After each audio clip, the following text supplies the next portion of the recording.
This is the Tapped In Podcast, the podcast for beverage distributors that want to empower their sales team to drive business results.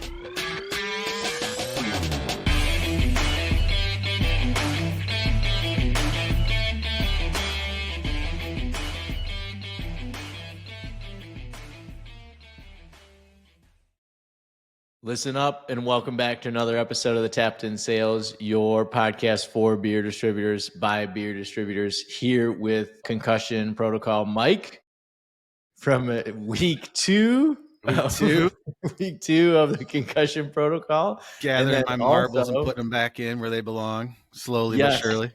Yes, and then also with Joe Marcantel, Joe from DLJ, Dan Jacob Distributing in Michigan. How are you, my man?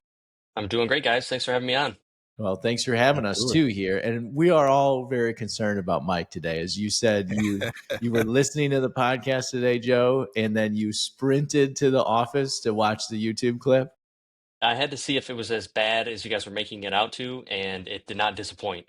Did not disappoint. I'm so glad that we found that footage because I still wouldn't know what happened, but having the footage does definitely help. And it doesn't do it justice because that's a few hundred feet away the camera was. It'd be nice to have some close-up footage, but you never know what might surface on the internet at some point. Yeah, true. It's like those crazy videos where, you're at I think the most recent one I've seen where was somebody was shooting off fireworks and it was like, we're raining down fireworks in the hood. And there's this, and then the next clip is that same firework is like 2 streets over and it lands right in the backyard of somebody's party and goes, poof. We just need, we need the algorithm to put all this together for us. Right, Mikey? Yeah, for sure. Hopefully somebody was on the lift. Stay tuned. Somebody had a camera on the slopes that day. Yeah, for sure. Stay tuned for more. Yes. Oh, well, Joe, you're here. We wanted to kind of share a friend of the pod. Joe's an avid listener, first-time caller, long-time listener, something like that. Maybe it's a long-time caller, first-time listener. And so Joe here, COO of Daniel L Jacob Distributing in... You guys are based out of, you got the Jackson office and the Ypsilanti office, so 2 locations right on that great 994 corridor on the way between Battle former distributor neighbors with you guys. Yep. So fucking sellout. So Joe, tell the people about yourself. Tell the people about your business, all that good stuff. Yeah, so we're an Anheuser-Busch distributor in South Central Michigan. I've been with the company for 13 years now. Product of nepotism myself, family-run business. 5th generation is me, or 4th generation, is myself. Hopefully one of my kids here will be the 5th, but got into VXP thanks to Bud and the group over at Atlas. And we're just excited to talk all things VXP and how we got involved in it today. I love it. That's awesome. So you and I had been chatting together because, obviously we launched VXP at our wholesaler in Atlas back in 2019. And then you and I were nibbling around the edges around like, how's it working? What's it doing for you? How is it or how isn't it? And, your team had taken the path of playing around with doing some internal stuff first and kind of method to the madness was being followed, but you were tracking more of it internally. So tell the crew how you were kind of doing it internally first to warm yourself up to it. Yeah, so Encompass is our RAS. And so it was easy to obviously run the reports on GP, but it was hard to do at a level that was easy to disseminate to the team because I couldn't do it by account unless I wanted to run 1,000 different reports. I couldn't do it by rep unless I wanted to run 1,000 different reports. So all we could really do was just keep track of, hey, product X, Y, and Z, make X amount of GP per CE. But what good does that do us at management if we can't really push that down to the reps? So what we were trying to do was just kind of silently guide them in the sense of like giving them distribution targets to hit for each one of these brands that we thought were, higher in the GP side. And I'm talking like Michelob Ultra or what was another one, like B-Box or like Seltzer was still big at the time too. So, average X amount of Bud Light Seltzer distribution pods or whatever. So that's what we were doing at the time. Essentially, we were just cycling lost placements and not really gaining anything. It obviously wasn't working at the time. Felt like Yeah. you were just kind of like grinding away at spinning your wheels. Mikey, we know what spinning our wheels feels like, don't we? Man, we spin wheels. We've spun wheels for a long time. You spun Well, on your head last week. yeah, my wheels are still spinning. They're still spinning. Yeah. With all that, Joe, did you guys have any way of pushing down some of that knowledge to the sales reps as far as what was profitable and what really wasn't, like different packages, or is that something you just kept internally? Yeah, And we just just kept used it the to ourselves. It didn't really help, again, because all we did was just tell them, push these brands, and we didn't really tell them why and what was the point behind it. We didn't have the, what do you want to call it, financial kind of philosophy that we have now that we're with VXP. So all the reps are just hearing is push this brand and not knowing the why behind it. And I think that caused some hesitancy within the team to actually go out and put a push behind these brands. How important do you think that why is? Like that genuine understanding of why you're asking a rep to do these things or why we're asking the team to do these things? Uh, I think it just is like a basic psychology thing that, like, if I want to do something and I know why I'm doing it, I'm going to give it more of a earnest effort Mm-hmm. versus just being told to do something and not know why. I always take it back to like you've got young kids, you got your two little ones. Like if they don't know why, it's like because Dad said so. yeah, It's no, because I said. like that's not a real inspiring, advocate to get something done. And even though we get old and we grow up, that because the boss said so, because the parent said so, that challenges to resonate with actually executing on getting the behavior change you're looking for. And you're say the financial mind. I'd like to commend you at your execution on like moving that direction and it being more elaborative and being more explanatory and getting people to understand a why is really a reason why the team has started to understand and get the different results that you've been looking for. What do those results look like differently from when you were tracking it internally and trying to figure it out to now you're, being in the field with the reps, talking about this data in more detail? It's in their iPhones or in their Android devices where they can see it. What are you noticing like actual results that are different? I mean, just the topics of conversations right off the bat are a lot different. Instead of a, you know, product X doesn't move because you're telling me to put it in there. Now I'm saying, well, why? Give me a different item that will move in its place. And other things like, I don't know what to put in this account. I'll say, did you check VXP? That's the first thing I do anytime I go into an account now is I pull up VXP and I see what is not in the account that VXP says not should be in the account, but VXP is recommending to be in the account. Those kind of conversations right off the bat, obviously talking about what should be on display. I don't have Ultra on display at this account. Ultra is a very high GP item, sells very well in this account. This would be a great opportunity for a display package. Backing up a little bit too, just from when you guys were doing your internal thing and shifting over with VXP, did you feel like exposing the reps to revenue or any sort of profit? Did you feel like that was guarded information and like they should be separated from what is profitable and what is not and revenue and all that? Or did you feel like that was something that they needed to know in order to take the business to where it needed to be? Definitely both. I mean, talk to anybody that's, been involved in the business for a long time, and you have that older generation that thinks that information is a, state guarded secret that no one, outside of the C-suite at the company should know. And when you think about it at just a baseline level, I mean, even if you aren't comfortable sharing gross profit, but you want to share revenue, like your reps know what the revenue numbers are every day because they see it with their invoice totals. And I mean, people I know are trepidations about sharing that information with their unions. And I'm like, newsflash, like your drivers know what they are because that's what they're how much money they're collecting if you're still a COD state collecting checks, or that's how much their receipts are at the end of the day. So um, you know obviously our generation I think is more open and wanting to share that kind of information. So those are, it's been easier for me to want to share that stuff versus kind of convincing prior generations of ownership that that's something we should do. You want to inspire and roll team to think differently. You're trying to understand the opportunities of, if I share this information, what are the unique and different outcomes that I'm getting compared to? And that's really where the inspiration of this conversation started at, when you and I were talking about, we were doing like a year in review.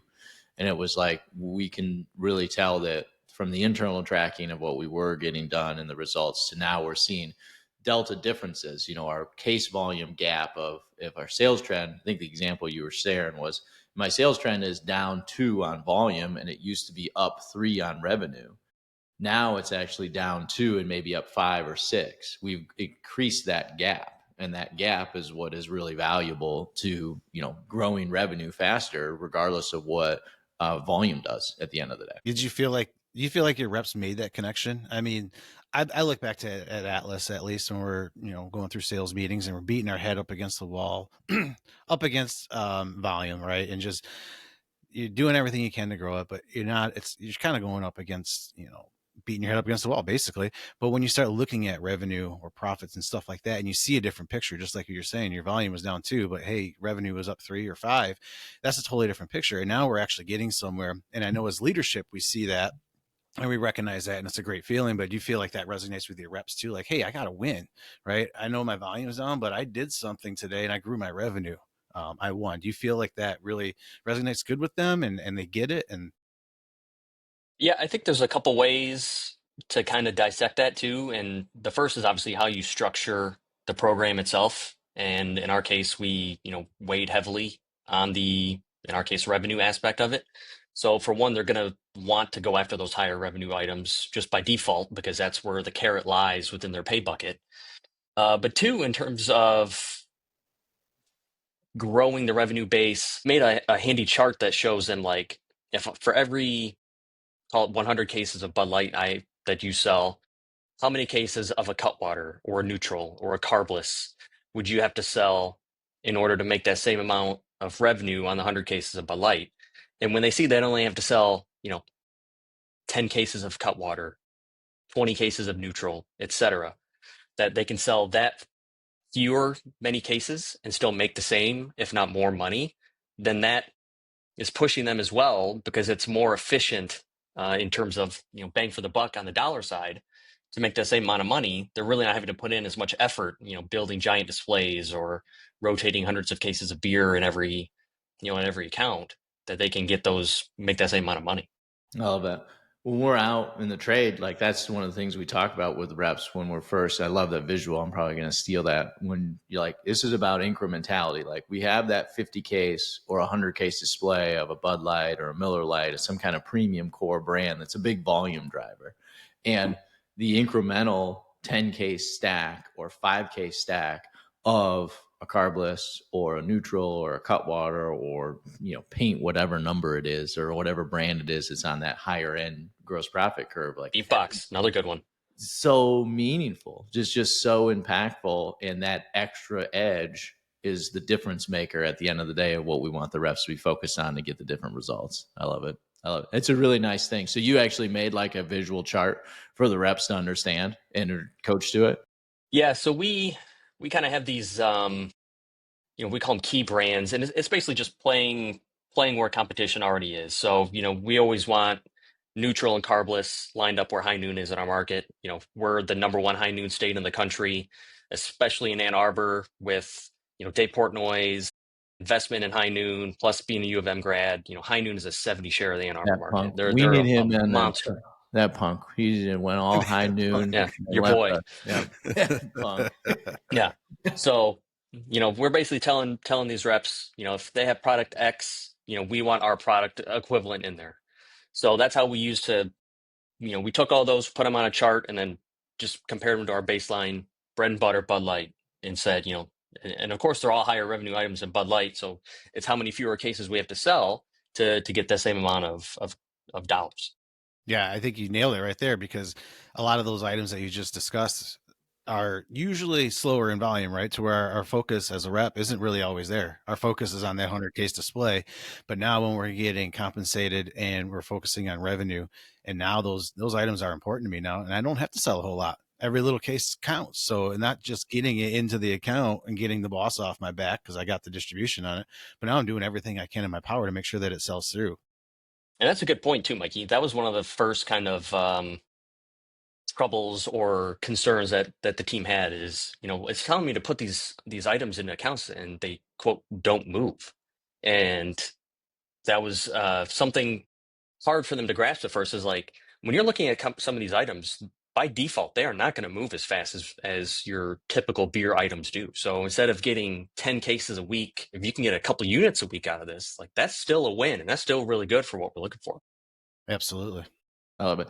Do you feel like you ever had to do any education with the reps around like, let's not lose sight of the bread and butter of like the big AB brands like Busch Light, Bud Light, because they're so focused on just the top end of the curve? Or do you feel like they still understood, I still got to run this side of the business well, maintain that really well? Yeah, I think still, if anything, I think it's just getting them to take more chances with the revenue brands. I think, because they've always been so safe with that safety blanket of a Bud Light or a Busch Light, that they can, maybe sell an extra couple, cases here, or get a little heavy on a grocery store, a couple grocery stores, and still hit those numbers. But, I think there's still room to kind of be a little more aggressive on the higher GP or higher revenue items instead. That's awesome.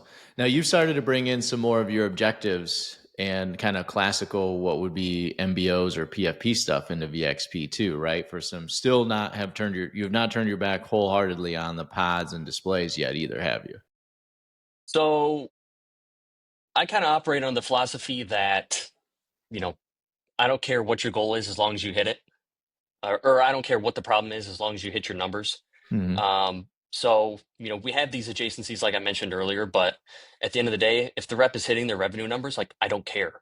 I don't care how you got there as long as you're hitting them. Now, if you're a laggard in the group, or you're, kind of a weaker link in the chain, then we'll have some discussions about whether you're hitting these adjacencies. And, if I'm going into your accounts and you're not having any facings of neutral or carbless compared to high noon, or you don't have any cutwater singles going up against Monaco, or, the next gin thing going up against, long drink, then yeah, we'll have some discussions about that. But what we do is we keep our supplier programmings. We track those in VXP, and that's been, again, another massive time savings for us.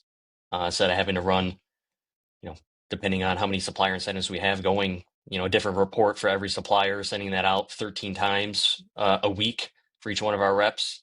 And then we just let VXP do it for us. Love it. That's awesome. Awesome. I love that you're Mikey. How great is that? That it's like, I let the results speak for themselves. I love it. That was always been our best advice, and you taking that to a duck to water, Joe. It's like, hey, we're just gonna put the number out. Choose your own adventure. If you're if you're being a core AB Bud Light, Miller Lite market where you're like core Bud and Breader volume, hey, guess what? You're going to figure out how to sell a lot of that. You're going to figure out how to manage around that buyer and that shopper. And it sounds like some of those brands are organically making their way to where you want them. Where prior to VXP, when you said that you were targeting these certain brands for distribution, and the reps didn't really know the why. Now they know the why, and it sounds like organically they're getting those products out there without you having to make objectives and incentives every month for them to do it. They're kind of grasping that on their own. Yeah, and it just makes sense because some people's markets, are wildly different within themselves. So, I have a really urban area that's really big in singles. So obviously pushing beatbox singles, cutwater singles, things like that makes a ton of sense for that market. It doesn't make sense in, Southwest rural Michigan, where it's a Dollar General, a bar, and an independent packaged liquor. 95% of their sales are Busch Light 30 packs. So it allows, like you said, the rep to pick not only by their territory, but by each exact account on their route, what makes most sense for that account on that day. Yeah. I love that. We're going to ask you probably some success stories, but there's always one success story because I spent some time in your market when you guys first launched VXP. I was there for the week and got out with your reps. And there's one success story from when I was with one of your reps that I tell to a lot of people. And we were in this account that had quite a few doors. I forget how many doors they had, and they had basically like 3/4 of a door of just Busch Light alone. And the rep was picking up 12-pack bottles that were out of code. And he had mentioned the fact that it was a repeated problem. About every, few months, the 12-pack bottles would go out of code. He picked them up, sent in another case. And I just point blank asked him, why are you sending in another case? He said, well, I have to. I have to have the distribution in this account. And we started talking about that. So, well, if we're just picking it up every week, aren't we just spinning our wheels? Aren't you just doing activity for activity's sake? You're not making the company any money. You're not making yourself any extra money. Why are we doing this? Well, I don't really know what else to put there. So we used the tool to dig in, and he was right. He really had every SKU of Busch Light in the account. But what we noticed was the Busch Light 12-pack cans. MPD of what, 12? Yeah, right. Yeah. But the Busch Light 12-pack cans were out of stock, and it was his number one seller. And it happened to have a really good revenue per CE behind that package. It was the package that rep really wanted to push out of that door, and it was out of stock because it had one skinny facing. So I think we said it at the same time. Why do we reorder this 12-pack bottle when we need more space for those 12-pack cans? Got those wide. Actually, I think he went one skinny and one wide to make up that room.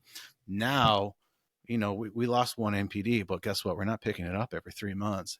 And now I'm not running out of my high revenue item that was my top seller in the door. So I love that success story coming away from your operation. Have you noticed any other great success, or the team just kind of taking something on their own and making some changes like that? A couple small things that jumped out to me kind of when I was getting ready for this was, when we're looking at display opportunities, we have a real unique opportunity here. Busch Light 18-pack cans were our relatively new item to the state and to our market. So for all, basically all of eternity, guys have just been used to throwing a stack or a pallet of 30 packs out there in their center aisle of their Meijer or Walmart, whatever. And when we launched with VXP, I had a couple of guys come to me and say, hey, it's not on the plan, but can we do 18 packs on the floor? Like, it's a higher revenue item. The store themselves make more on the 18s and then they sell the 30s for. People know 30s are here. Like, do I have to do this? And I'm telling the guys, no, do it. Put it on the floor, see how it goes. And, obviously the 18s aren't gonna replace the 30 packs anywhere. I mean, the 30 packs are our number 2 SKU that we carry, but for every 5%, that we gain of 18-pack sales versus what we're selling on the 30s, I mean, that's over $2 in revenue per case that we're making more than selling the 30s. Yeah. So that's a big one for us on the off-premise side. On the on-premise side, definitely was guys paying more attention to the size of the keg that they're selling to an account. Here our 6-barrel pricing is a lot more advantageous for us to sell than it is a half barrel. We're getting that higher GP, higher revenue per case equivalent on the 6-barrel versus the half. So instead of guys defaulting right off the bat to a half or switching accounts from 6 barrels to half barrels, where it makes sense, keeping them in the 6-barrel and making that much more per case equivalent than the half barrel. Those are the two big ones that come out to us. I love it. It's awesome. Now, you've done a lot too, Joe, around a couple of senior leaders with your organization too, on bringing them along to this philosophy change as well. And they've been important implementers in executing on the philosophy too. It's always a question that we get is like, how do I get my senior sales leaders involved in this? Or how do I get my, sales analyst or SEC involved in this?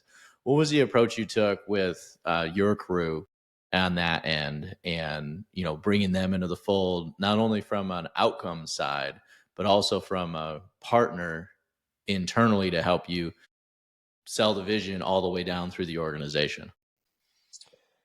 A couple fold. For one, I use the philosophy of that, at the end of the day, we're all trying to do the same thing. We're all trying to achieve the same goals. We sit down and spend, basically the entire month of December planning what we think we're going to sell in terms of liquid and dollars for the year, using all of our data that we come up with through our ABPs and all that stuff. And so for one, we're wholly aligned on one strategy going forward. We know what we're trying to hit in terms of volume and dollars, like I said. But the other thing is that I myself dove headfirst into this. I gave myself the highest amount of at-risk pay, meaning like my paychecks themselves had the highest percentage of pay being at risk. And I was the first one to do it. I was the highest level of management doing it. So I wanted to make sure that people knew that I was willing to participate in this program at such a level that I was confident in its success. Once people saw that, they started to buy into it more, knowing too that, again, they're looking at gross, case equivalents, and FPL. I don't keep the managers at FPL. The senior managers, the team leaders, are still have the FPL piece. But I think it's most important that everybody in the company has some form of a gross component in their at-risk pay. So everybody from myself down to our most junior rep, marketing coordinator, operations, everybody is involved in the program in some way. Yeah, you guys great. just recently brought your merchandisers on to the VXP too, and we get that question quite a bit too. Is should I have my merchandisers on this? What kind of went behind the scenes? Talk me through some of that decision and to bring them on, and what kind of benefit do you expect to see by having them on VXP? Well, they were the last people to get in on the fun, so to speak. But at the end of the day, I mean, we were batting in the idea around, and we were thinking about it. And obviously, the incentive is there to make sure that the merchandisers are fully stocking the shelves in the beer side, making sure they're even stocking the shelves in the non-alc side. That's always been a sore subject for us. Is whether it's cases of liquid death not getting filled, or RIP to Ghost not getting filled, not getting filled. But obviously the incentive is there now for the merchandising coordinators to make sure that they're checking that, and then obviously on the FPL side, making sure that stuff isn't getting lost in the back room, rotation is on point. So the philosophy is at least to mitigate any out of code issues there. And two, we have a big issue with damage. Merchandisers being careless. Hey, whatever. I don't have anything to do with this case. If I break it, so what? Company will take care of it. Well, now merchandising coordinators have a little skin in the game there. So hopefully they're having those conversations. Hey, you need to make sure you're treating this case carefully and not breaking it. Otherwise, we're gonna have some problems. Basically, Handsome not letting Greg has Bud got push to the be cart out of the loving back having room. a new stick on that. Oh, yeah. Handsome He Greg loves my ideas. That's how we control I said FPL he around loves the my holidays. crazy ideas. He does. Sorry, Mikey, we keep cutting you off. You're good. It's our way of controlling FPL around the holidays, because around the holidays, myself, Bud, Tommy, we'd all be out merchandising, and in order to control FPL, we wouldn't allow Bud to stack the cart or push the cart out of the back room. Yep. It's true. That is 100% true. I cannot be trusted with a U-boat. I can manage a dolly okay, U-boat not so good. Yep. I'm right there. I remember when I flipped up a case with Jeff, and I was holding one hand in a 20-pack, and that sucker just snapped, and it just like levitated in the air until it just fell flat and just busted all the bottles out the bottom. And Jeff was like, seriously? We won't count that one. Yeah. That's why we have two hands. Oh my gosh. I love it. Love it. So Joe, looking ahead to the future, like what are you excited about for the business, for VXP? You're really rolling up on, we're not quite at year 2 yet, right? Or the start of year 2. I think we got till April or May. Yeah. So we'll cycle our first year. Winding down on year 1, full calendar, or at least 12 months. What are you getting excited about for the future, and what are you looking for the future? Well, I'm anxious to see where things go as we continue to get away from, the incident of 2023 that involved all the Anheuser-Busch wholesalers. We've rebounded pretty well from that. Obviously still down in cases, but we were down in cases and we were positive in GP for the year, which is exactly what we were looking for, when switching over to you guys. That was obviously a major catalyst for us.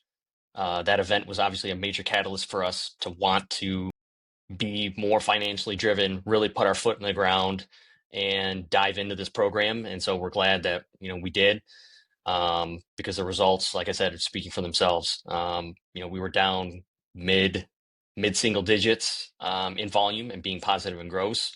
Having that kind of delta difference between, what we're selling and how much money we're making on top of that is really really taken the sting out of it. So we're seeing how we can accelerate that into year 2 and beyond.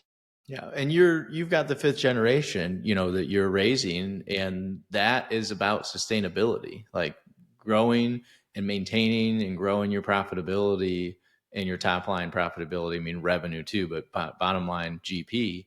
That's really important for sustainability in the organization to keep the family businesses like what beer distributors are moving on to that 4th, 5th, 6th generation and beyond. So you've done a lot of work in that and been very diligent and have done a great job for sure. I love it. It's even more important too with how mature this industry is. Yeah. It's not, we're not gaining new drinkers hand over fist. Our population, at least in our territory, isn't growing rapidly like a lot of other metro areas are, where they can rely kind of on that population growth to subsidize or continue to stimulate sales. We have a lot of things going against us in terms of, obviously marijuana. Delta 9 isn't legal here, so we don't have to combat against that. But, marijuana as a whole, price pressures, with inflation and all that other stuff going on. So, I'm real happy with how the team has performed this year or in 2024. And, again, looking forward to continuing to accelerate it this year. That's awesome. You guys have done great. You've been very, very diligent about everything and have been very good, inquisitive. Like, hey, how are top performers doing this? I want to know who the best people that are getting this stuff done the way that we want it to. Yeah. So Joe, we had talked about making the switch over to VXP, talked about, having objectives earlier prior to VXP, where you're going out and you're setting all these targeted distribution. And it makes me think back to prior to VXP, at least at our operation, when we were trying to figure out objectives for the month and where do we want our reps to focus and kind of pulling things out, making things up of where we can go, and then switching over to VXP. And it was pretty clear, we made our volume and our GP targets and our FPL targets for the month. And like Bud loves to say, choose their own destiny. So, you and I work together, setting goals, VXP goals, monthly. And now you guys have taken it over on your own. And we pride ourselves in our goal setting process, and how not only simple, but also very thorough it is. So do you want to explain that a little bit and see if there was any time saving or anything on your end? Yeah, I mean, that was massive. Before we started with you guys, we would spend literally a week because we would we would try to come up with enough goals to make it worthwhile for the guys to go after, but we wouldn't want to overwhelm them. So our PFP sheet every month would vary between 5 and 10 different objectives, plus trying to come up with a volume goal that they should hit. So it was really onerous on us because, there's only so many different programs or distribution buckets that you can run in a year or in a month before you start bogging down the reps in terms of their time and attention, keeping things fresh, not getting stale, running the same programs every month. So switching to VXP saved us tons of time because like you're saying, Mikey, we would spend an hour with you on Zoom going through our goals for how do we want to hit revenue this month? How many we want to hit cases this month? Do we have anything in terms of a holiday or day change or routing change that we need to be aware of that could throw these things off? And then we're done in an hour. And so I guess the biggest thing now is like getting that week back in our month at the end of the month. Like, what do we do with all that free time? So many activities. Yes. Many activities. I mean, handsome Greg has got to be sad that he doesn't spend that much time with you anymore. Yeah. Oh, I camp out in his office every day from at least 7 till, depending on when he leaves, anywhere between like noon, could be all day. So I think he just can't wait for Friday at 4:00 so that he doesn't have to see me for 48 hours. I'm so glad I worked that his nickname in there a couple of times. I was wondering if you were gonna. Oh, I had to. So. He's gonna listen to this too, so he's gonna appreciate that for sure. For anybody listening, handsome Greg is Joe's sales manager, and he is handsome, and his name is Greg. We don't use ironic nicknames at DLJ. No, we don't. I love it. So Joe, you texted me last week and said, hey, I really wish that I didn't have to do a 3-leg 13-hour trip back from St. Louis. And I was on the plane sitting, you've now listened to last week's podcast where I was on the plane and off the plane and on the plane again in a 4-hour delay on my end. What happened, bro? You had a problem getting back? So Yeah. So I was in St. Louis for an AB thing. My flight back was supposed to be at 6:30 a.m. and I was supposed to be back by 9. We had an AB market visit that day, so I was supposed to be back just in time for that and to partake in all that fun.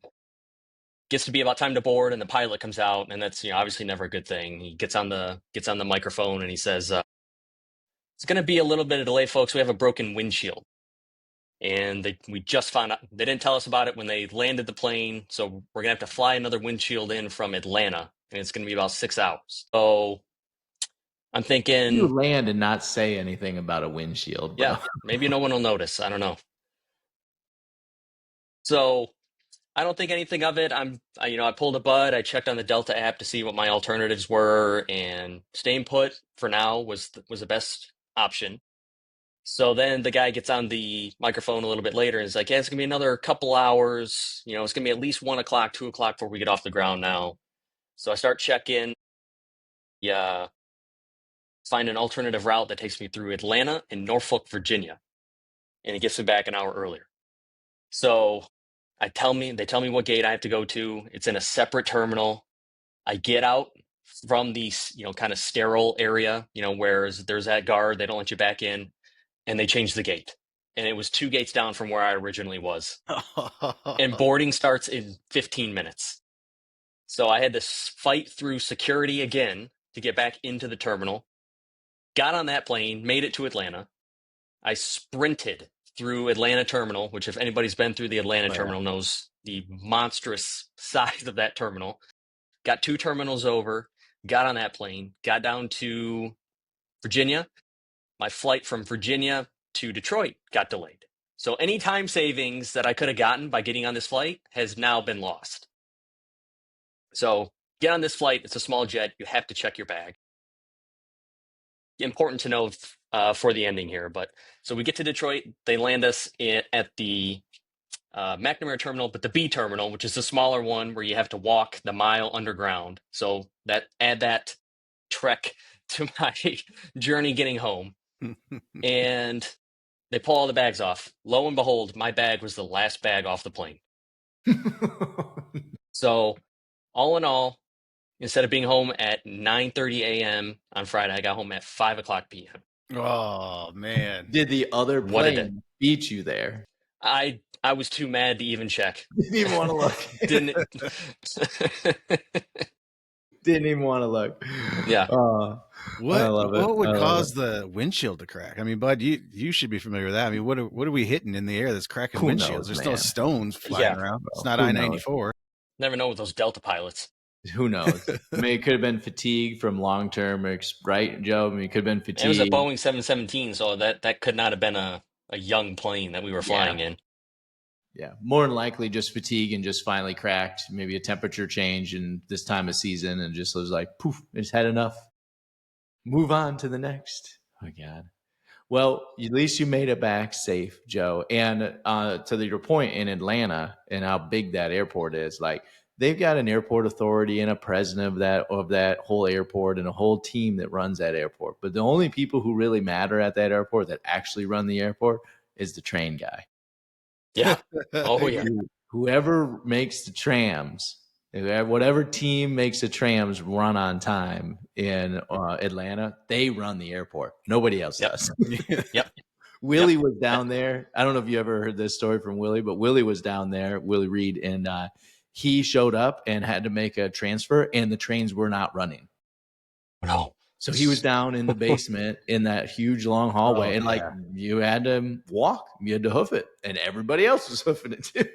Oh, super chaos. Oh my God.